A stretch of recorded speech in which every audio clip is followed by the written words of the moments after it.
Latest எபிசோடுகளை விளம்பரங்களே இல்லாமல் காணுங்கள். சாப்பிடுங்க. இன்னும் கொஞ்சம் சாம்பார் ஊத்த சொல்லட்டுமா?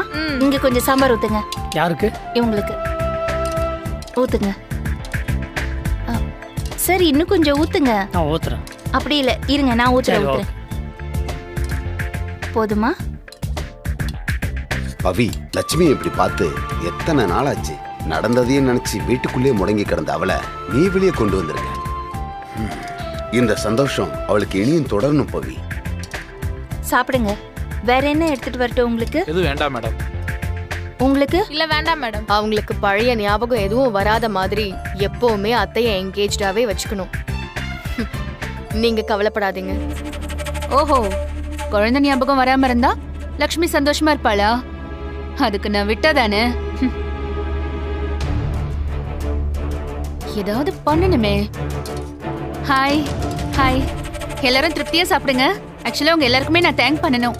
அக்கா பாவம், ஏன்னா நேத்து வரைக்கும் இறந்து போன குழந்தைய நினைச்சு அக்கா ரொம்ப வருத்தப்பட்டு இருந்தாங்க. இன்னைக்கு நீங்க எல்லாரும் வரவும் தான் அவங்க கொஞ்சம் நிம்மதியாவும் சந்தோஷமும். என்ன என்ன பேசுறீங்க? அத்தையே இப்பதான் மெல்ல மெல்ல ரெக்கவர் ஆயிட்டு இருக்காங்க. இப்ப போய் ஏன் இப்படி எல்லாம் பேசி கஷ்டப்படுத்துறீங்க? பவி, ஐம் சாரி. நான் ஏதோ யதார்த்தமா தான் சொன்னேன். நீ ஏன் தப்பா எடுத்துக்கிற? நீங்க ஒன்னும் பண்ண வேண்டாம், போதும். கொஞ்சம் தயவு செஞ்சு அமைதியா இருக்கீங்களா?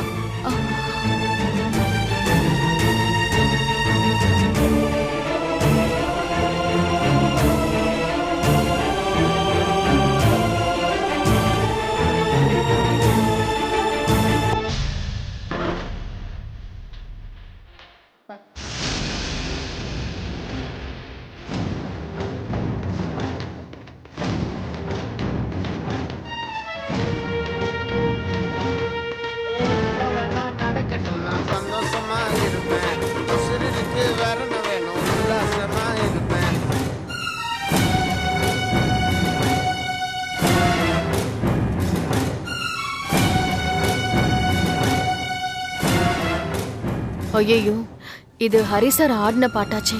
அதான் அத்தை கேட்டு அப்படியே நிக்கிறாங்க. அவங்களுக்கு பழைய ஞாபகம்லாம் வர்றது நல்லது இல்லையே. அத்தை, இங்க சாம்பார் கேட்டாங்கல்ல, சாம்பார் கொடுங்க. சீக்கிரம் கொண்டு வாங்க. கொடுங்க அத்தை, போடுங்க அத்தை. என்னங்க ஊத்துங்க. வேற ஏதாவது வேணும்னா கூட கேளுங்க. சரி பவி.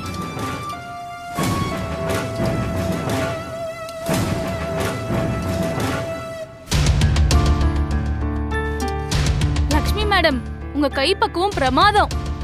சாம்பார்னா இப்படிதான் இருக்கணும். இதுக்காகவே உங்க வீட்டுக்கு அடிக்கடி வரணும்னு தோணுது. மேடம், ரீசெண்டா என் ஃப்ரெண்டு வீட்டு ஃபங்க்ஷன்ல இதே டேஸ்ட்ல சாம்பார் சாப்பிட்டேன். அச்சஸ் எல்லாம் அப்படியே அதே டேஸ்ட் மேடம். அங்க சமைச்ச செஃப் பேரு கூட அவர் பேரு என்னமோல, மிஸ்டர் ஹரி.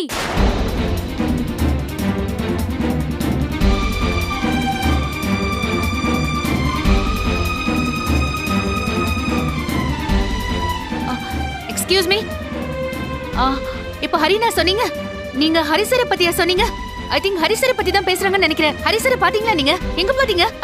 எங்க பாத்தீங்கன்னு சொல்லுங்களேன். இங்க பாருங்க, குழம்பு கேக்குறாங்க, பொரியல் கேக்குறாங்க. இந்த பக்கம் வாங்க, என்ன வேணுமோ கேட்டு வாங்கி சாப்பிடுங்க. சொல்லுங்களேன். ஹரிசர் வாங்க. என்ன நீங்க எவ்வளவு கஷ்டப்பட்டு அத்தைய சமாதானப்படுத்திட்டு இருக்கோம். ஏதோ அவங்க தான் தெரியாம பேசுறாங்கன்னா நீங்க எல்லாம் தெரிஞ்சிருந்தும் பேசிட்டு இருக்கீங்க. ஐயோ பவி, என்ன இப்படி சொல்லிட்ட? ஹரிசரை பார்த்தா அக்கா ஹாப்பியா அவங்க தான். ஒன்னும் வேண்டாம். சாரி.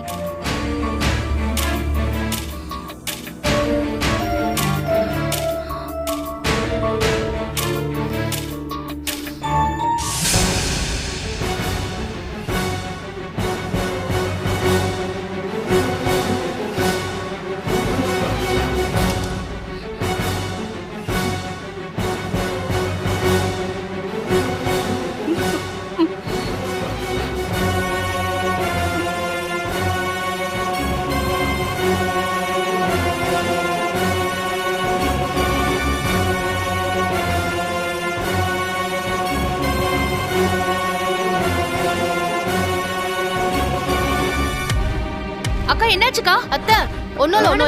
நீங்க உட்காருங்க, எல்லாரும் உட்காருங்க. சாப்பிடுங்க. அத்தை, என்னாச்சு பாருங்க. அத்தை,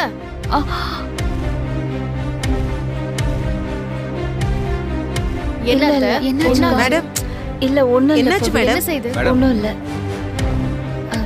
சும்மா உடம்பு கொஞ்சம் முடியல. கொஞ்சம் உடம்பு சரியில்லை அதான்.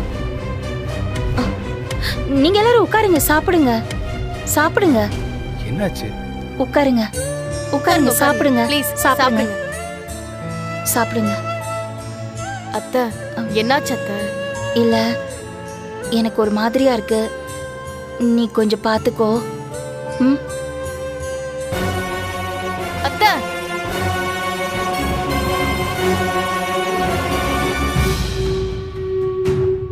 நான் நினைச்ச மாதிரியே லக்ஷ்மிக்கு உள்ளுக்குள்ள பிரச்சனை ஆரம்பிச்சிருச்சு. வெளியே இவங்க கிட்ட சிரிச்சு பேசினாலும் உள்ளுக்குள்ள அழுவுறா. அது அப்படியே மெயின்டைன் ஆகுற மாதிரி பாத்துக்கிட்டா கூடிய சீக்கிரம் லக்ஷ்மிய மனநோயாளியா ஆக்கிடலாம்.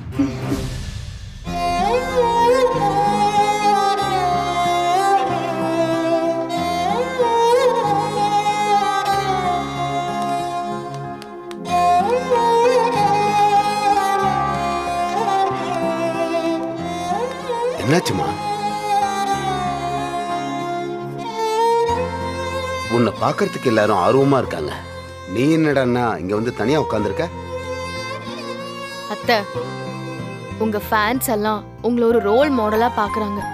நீங்க சொன்ன பதில்களால நிறைய பேரோட லைஃபே மாறி இருக்கு. இப்போ நீங்க இப்படி கான்ஃபிடென்ட்டா இல்லாம இருக்கிறத பார்த்தா அவங்க என்ன நினைப்பாங்க? அத்தை நமக்குள்ள எவ்ளோ சோகம் இருந்தாலும் நம்ம காலர்ஸ்க்கெல்லாம் தெரியக்கூடாதுன்னு நீங்களே தான் சொன்னீங்க. வாய்ஸ்லயே தெரியக்கூடாதுன்னு நினைக்கிற நீங்க இப்படி இப்போ ஃபேஸ்லயே காமிச்சா என்ன அர்த்தம்? நானும் அப்படிதான் இருக்கணும்னு பாக்குறேன். ஆனா யாராவது ஒருத்தர் ஏதாவது சொல்லி மனசுக்கு கஷ்டம் கொடுக்கறாங்க. அதான் என்னால இயல்பாவே இருக்க முடியல. லட்சுமி, நான் இப்படி சொல்றேன்னு என்ன தப்பா நினைக்காத. உன் வாழ்க்கையில நீ பார்க்காத கஷ்டமா இது போல பல துயரங்களை கடந்துதான் நீங்க வந்து நிக்கிற. பிரச்சனையை பார்த்து நாம அந்த இடத்துல நின்றக்கூடாது, அதை தாண்டி போகணும். அதுதான் நமக்கும் நம்மளை சுத்தி இருக்கிறவங்களுக்கும் நல்லது. உன்னோட பேச்சை கேட்கறதுக்கு தானே அவ்வளோ பேரும் வந்திருக்காங்க. அவங்க சங்கடப்படுற மாதிரி நடந்துக்காதம்மா. மேடம் எப்படியாவது லைவ் பேச வச்சு. லட்சுமி மேடம், சார் உங்களுடைய ப்ரோக்ராம இங்க அப்படியே நடத்துறதா பிளான் பண்ணிருக்கோம். இங்க ப்ளீஸ் வேண்டாமே, சொன்னா கேளுங்க. இப்போ இவங்க இருக்கிற நிலைமையில அதெல்லாம் வேண்டாமே, ரொம்ப சங்கடமாயிடும். இல்ல மேடம், அவங்களுக்கு ஒன்றும் இது புதுசு இல்ல. ஆல்ரெடி பண்ண ப்ரோக்ராம் தான். ரெக்கார்டட் ப்ரோக்ராம அப்படியே லைவா பண்ண போறோம்.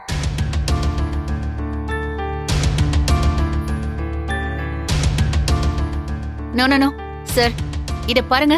நீங்க எல்லாம் ஃபேன்ஸ் மீட்டிங் தானே வந்தீங்க. வந்தவங்க எல்லாரும் லஞ்ச் சாப்பிட்டீங்க. வேணும்னா ஆளுக்கு ஒரு செல்ஃபிலாம் எடுத்துக்கிட்டு போயிடுறது தான் பெட்டர். நீங்க சும்மா அதை விட்டுட்டு ப்ரோக்ராம் பண்ணி சம்பாதிக்கணும்னு நினைக்கிறதெல்லாம் வேண்டாம் ப்ளீஸ். பிரதிபா, ஏன் இப்படி பேசுற? இல்ல இல்ல, அவங்க என் மேல இருக்கிற அன்பால இவ்ளோ தூரம் தேடி வந்திருக்காங்க. ப்ரோக்ராம் தானே, நான் பண்ணிட்டு போறேன். நான் ப்ரோக்ராம் பண்றேன் சார்.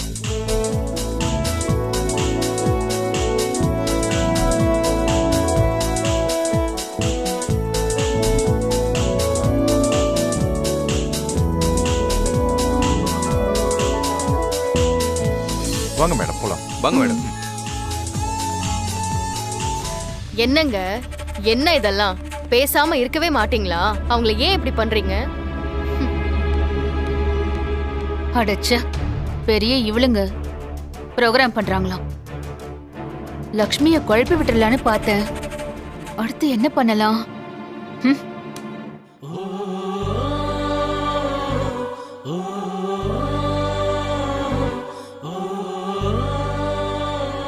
ஹலோ, வணக்கம் நேயர்களே, நான் உங்க லக்ஷ்மி பேசுறேன். நீங்க கேட்டுட்டு இருக்கிறது 113.8. இது உங்க பிங்க் எஃப்எம்.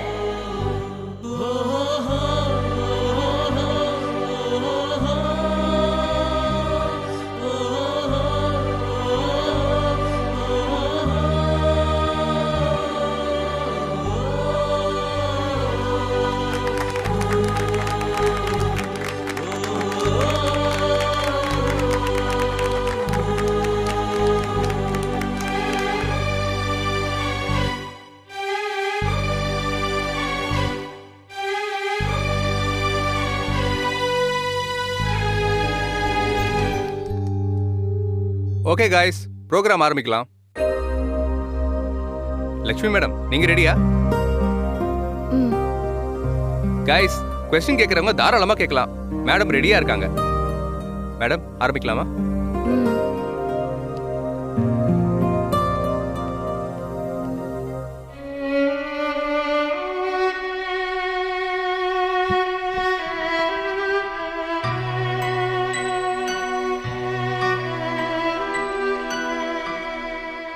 ரொம்ப நாளைக்கு அப்புறம் இப்படி மைக்குக்கு முன்னாடி உட்கார்றேன். எனக்குள்ள இருக்கிற எல்லா துக்கங்களும் இப்போ கரைஞ்சி போய் ஒரு புது மனுஷி மாதிரி எனக்கு தோணுது. எல்லாருக்கும் நன்றி. உங்க கேள்விகளை நீங்க கேட்கலாம். மேடம், என் பேரு விமலா, அசோக் நகர்ல இருக்கேன். என் கேள்வி, வாழ்க்கையில நிம்மதியா இருக்க என்ன மேடம் பண்ணணும்? நிம்மதியா இருக்கணும்.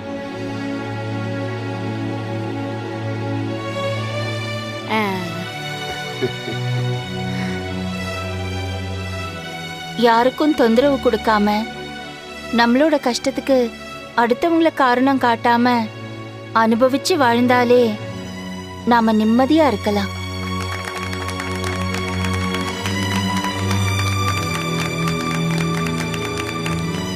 மேடம், என் பேர் நந்தினி. கஷ்டத்தை தாங்கிக்கணும்னு சொன்னீங்க, அது எப்படி மேடம் முடியும்? எனக்கு ஏற்பட்ட இழப்பை மறக்கவே முடியல. அதை நினைக்கும் போதெல்லாம் ரொம்ப கஷ்டமா இருக்கு மேடம். இதுல இருந்து வெளியில வர்றதுக்கு நீங்க தான் ஒரு வழி சொல்லணும் மேடம்.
லக்ஷ்மிம்மா,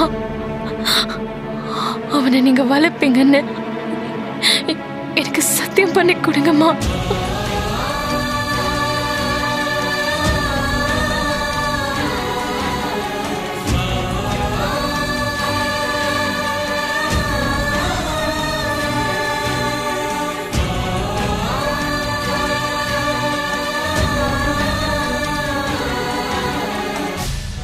அத்தை, சாரி, எனக்கு தலை வலிக்குது.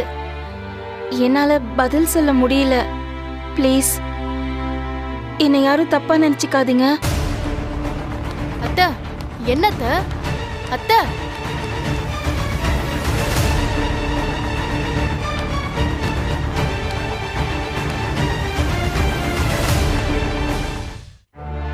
என்னாச்சு லட்சுமிக்கு? சார், என்னாச்சு Pavi? I'm really sorry sir.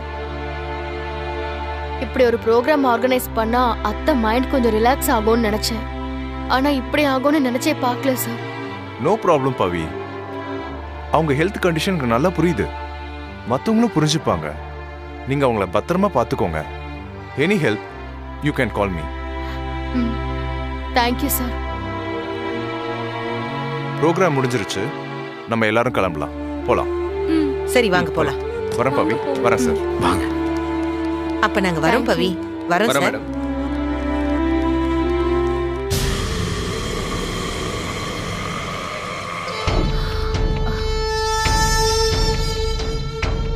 நீங்க என்ன பண்ணாலும் இனி லக்ஷ்மி இந்த டிப்ரெஷன்ல இருந்து வெளியே கொண்டு வரவே முடியாது. கொஞ்சம் கொஞ்சமா அவளுக்கு இந்த நோய் அதிகமாகி அபார்ட்மெண்ட்டே பரிதாபப்படுற மாதிரி ஆக போறா பாருங்க.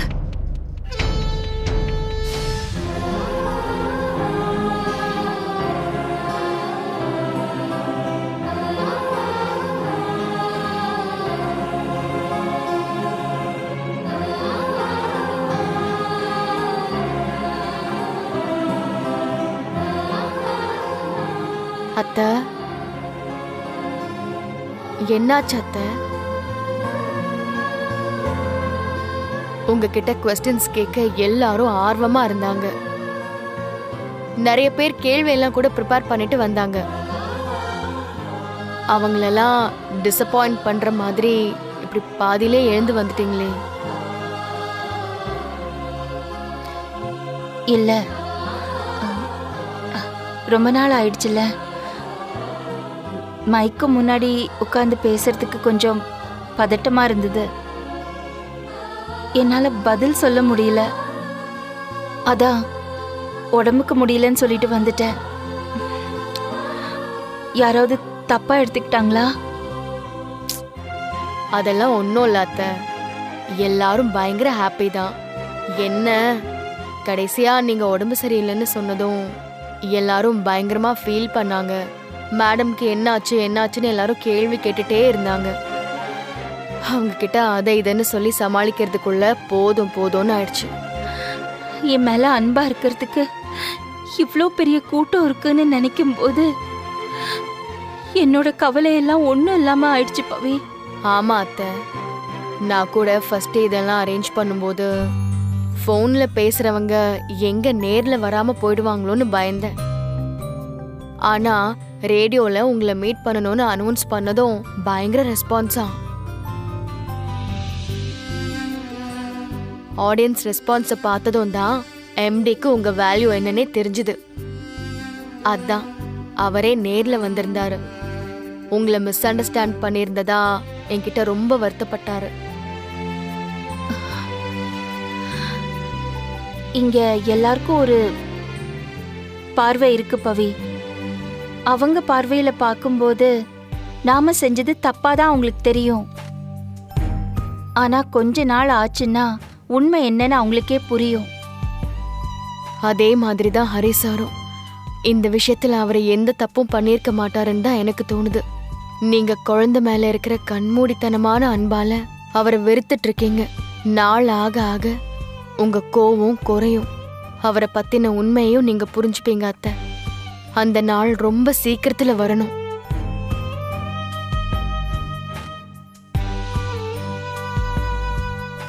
பவி, என்னாச்சு? என்கிட்ட பேசிக்கிட்டு இருந்தா அப்புறம் சைலண்ட் ஆயிட்ட? ஒன்னும் இல்ல அத்தை. இன்னைக்கு நடந்தது ஒரு கனவு மாதிரி இருக்கு. இது எல்லாத்துக்கும் உனக்கு தான் நான் நன்றி சொல்லணும். தேங்க்ஸ் பவி.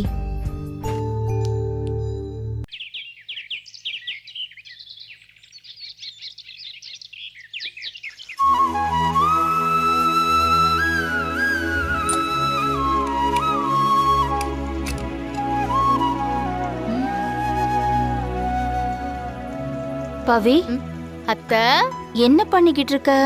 அத்தை, முறுக்கு சுடலான்னு வந்தேன் அத்தை. அதுக்குள்ள நீங்களே வந்துட்டீங்க. குடு, நான் பாத்துக்கிறேன். ஐயோ இல்ல அத்தை, தீபாவளி வருதுல்ல, அதான் ஏதாவது பலகாரம் பண்ணலான்னு யோசிச்சேனா. சரி, அதான் ஃபர்ஸ்ட் முறுக்கு சுடலான்னு ஆரம்பிச்சேன். ஆனா எதுவும் சரியாவே வர மாட்டேங்குது. உடஞ்சு உன்னை யார் இப்ப இதை செய்ய சொன்னா? என்கிட்ட கேட்டா நான் இதை பண்ண மாட்டேனா? எதுக்கு இதெல்லாம் பண்ணிட்டு இருக்க? இத பாரு, பிரெக்னெண்டா இருக்கிற நேரத்துல இந்த மாதிரிலாம் செய்யக்கூடாது. உனக்கு ஏதாவது ஒன்று ஆயிடுச்சுன்னா என்ன பண்றது? புள்ளத்தாச்சி பொண்ணு தானே, போய் ரெஸ்ட் எடுப்போ. நான் பண்றேன், நீ போ. போ, நீ போ, தள்ளு, ரெஸ்ட் எடுப்போ. நான் பாத்துக்கிறேன், நான் பாத்துக்கிறேன், போ.